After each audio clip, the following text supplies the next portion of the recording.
Minutes after the main evening news on BBC One with Edward Sturton. It's 10 o'clock.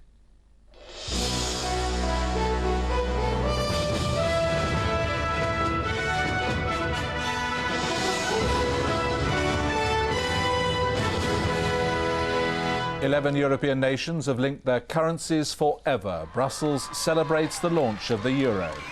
As survivors of the Yemeni kidnapping head home, Britain has rebuked the Yemeni ambassador. And Diane blood shows off the child fathered by her dead husband.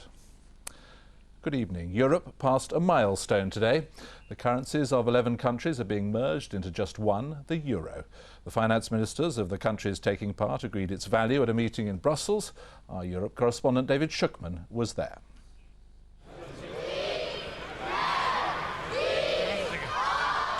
A count up to 11 for the 11 countries joining the euro, and then it began. Ministers and bureaucrats saw their long dream for a single currency turn into reality today for nearly 300 million people across Europe. This was the final step, setting the exchange rates for converting into euros the 11 currencies taking part. This was an irreversible step, which for years many were convinced would never happen. They were wrong. Oh, there were many criticisms, I must say, even 1 year ago. There were many skepticism and so on, but nevertheless, I never lost my own faith and my own conviction. Even celebrating the euro was something of a struggle, yet amid these scenes there were no doubts, publicly at least, no regrets at seeing national currencies vanish. I'm known less a Frenchman, and I said Carlo Ciampi, my Italian colleague, is known less an Italian, but we're all a bit more European. So we have something more and nothing less. So much for the rhetoric. It's across Europe's borders where trade flows back and forth that the euro will really make its mark. No more exchange costs, no more uncertainty about exchange rates. But in the meantime, a lot of hard work. In London and other financial centres today, thousands of dealers and bankers were starting a long slog over the holiday weekend to get ready. Britain is staying out, but the British markets don't want to lose business. Of course, we couldn't actually go through into the real thing until the final conversion levels have been set, which is now the case. And it now is a race against time, but yes, we are confident that everything will work efficiently and effectively by the time that we start trading on the 4th of January. And how will this affect tourists? Well, not much initially. No euro coins and notes will be released for another 3 years, but there will be double pricing and credit cards and travellers' cheques available in euros. Perhaps the most important fact to emerge from events here is that the EU, in launching the single currency, is taking its biggest ever step towards closer union. Nothing could be bolder or more likely to generate demands in the future for yet more integration. David Shookman, BBC News in Brussels. The Foreign Office has called in the Yemeni ambassador to complain about the lack of official information on the killing of 3 British and 1 Australian tourists on Tuesday. Accounts of the kidnapping and shooting of the tourists are still confused. Most of those who survived the gunfight are now on their way home. They left Aden for the Yemeni capital Sana'a earlier today. Our correspondent Frank Gardner travelled with them. For the Western tourists who survived Tuesday's shootout, the past 2 days have been a period of painful recollection. Slowly they've been piecing together their versions of what happened. One man who lost his wife in the shootout says he has no doubt where he lays the blame. The blame for this disaster, for my wife's death, must lie with the terrorists. They took us off a peaceful journey down a road. While we were on holiday, the terrorists put us in the position that they put us in, and they are to blame. The survivors still cannot agree on who fired first, the kidnappers or the army. The Yemeni government has asked each of the former hostages to provide a statement. It's been coming under pressure to account for why it sent in troops when the British Army asked for a peaceful solution to the kidnap. In London, the Yemeni ambassador was called into the Foreign Office to be told the British government was unhappy about the information it was getting, but he maintained Yemeni forces were not to blame. It wasn't indeed in the hands of the Yemeni officials or army. It was the criminals who start and planning for a massacre for all the group of the tourists.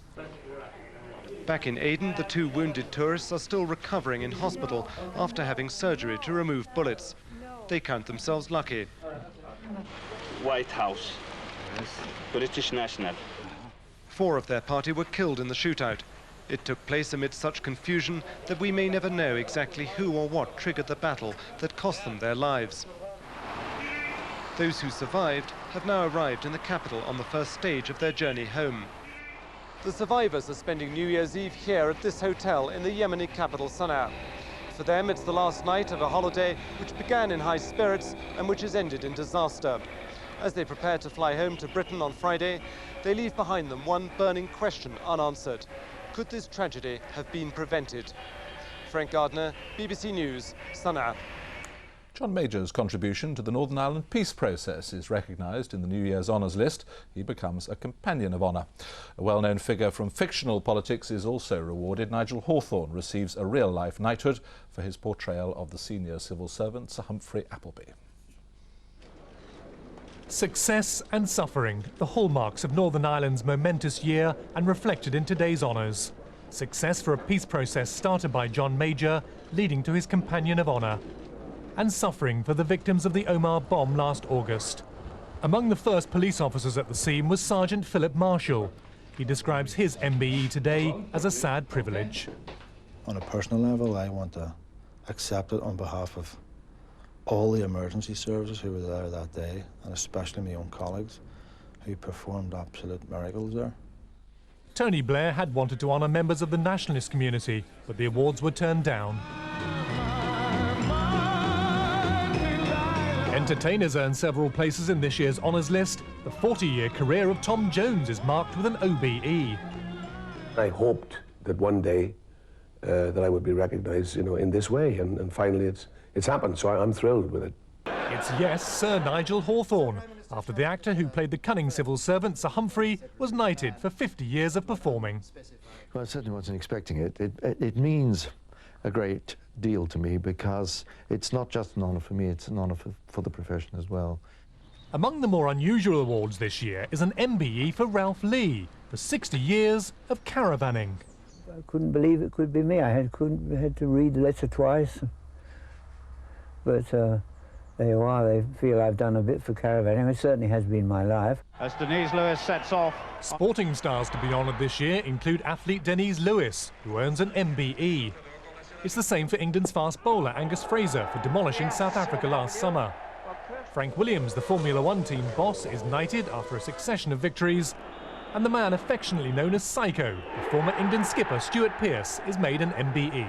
Duncan Kennedy, BBC News. 2 of the survivors of the avalanche in the Scottish Highlands have been describing what it was like to spend 16 hours buried under tons of snow. In a written statement, Sarah Finch and Stephen Newton said it was terrifying and that it would take them a long time to come to terms with the tragedy which killed 4 of their friends. The survivors of the avalanche described their ordeal to staff at the hospital in Fort William, where they've been detained while recovering from their injuries. The party of 7, wearing safety helmets and wet weather clothes, had gathered in a group on Anachmore on Tuesday morning and were about to practice specialised climbing techniques using ice axes when the wall of snow hit them from behind. Sarah Finch, who suffered minor injuries to her elbow, leg and ankle, gave her account to the hospital's press officer, who read it out to waiting reporters. It just knocked us off our feet, and then in what seemed to be a second wave of snow covered our heads, and then, from what I can remember, I think I tried to stand up, but couldn't. I don't know whether I blacked out before that and tried to stand up once it was all around me, because it was soft snow to start off with. The next thing I remember is being trapped in almost a block of ice, with just a small little space around, which I dug out to breathe. Stephen Newton said he must have blacked out when the avalanche partially engulfed him, trapping his legs and lower body. I remember waking up and not being able to move any of my limbs, he said. I was panicking because I'm claustrophobic and had snow all around me in a tiny space. I just thrashed my head around and managed to enlarge the space, and throughout the night I slowly managed to get one arm out and then the other arm out. I found an ice axe laid across me in the snow, which I used to try to dig my way out. It was Stephen's shouts which helped rescue teams find the party 16 hours after the avalanche hit. He told hospital staff it had been frustrating being unable to dig for the others, but said he'd been overwhelmed at getting out alive.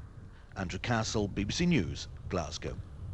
Diane Blood, who fought a long court battle to conceive a child using her dead husband's sperm, has been showing off her new baby son. Liam Stephen Blood was born 3 weeks ago and was allowed home from hospital on Christmas Eve.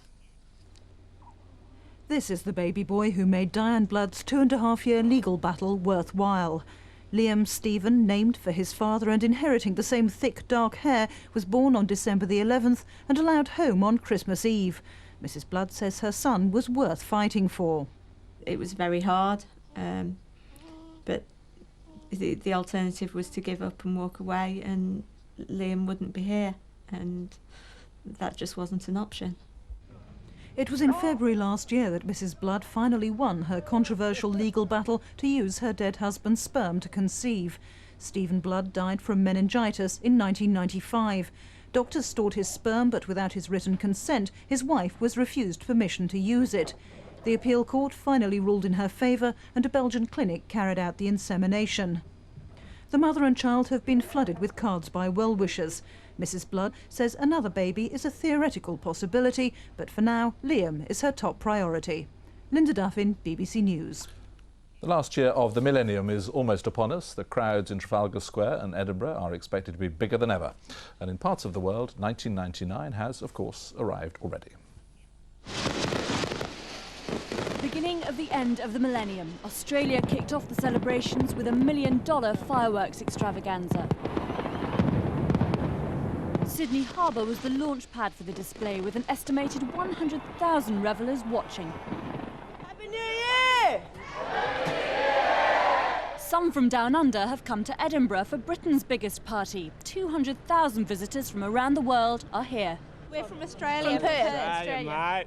So what brings you over here? Harmony! Hi, having a great time. Loads of people, what have you? Spelltown. Meanwhile, in Trafalgar Square, roads and tube stations have been closed to try and dissuade partygoers. The police are out in force. Despite that, it's predicted 100,000 people will brave the cold. All we've come down for is a good laugh, just a brilliant night. We come from Derby, we have, and we're just up for it. We're coming here and we're finding out what's going on. We don't care. We're spur of the moment people.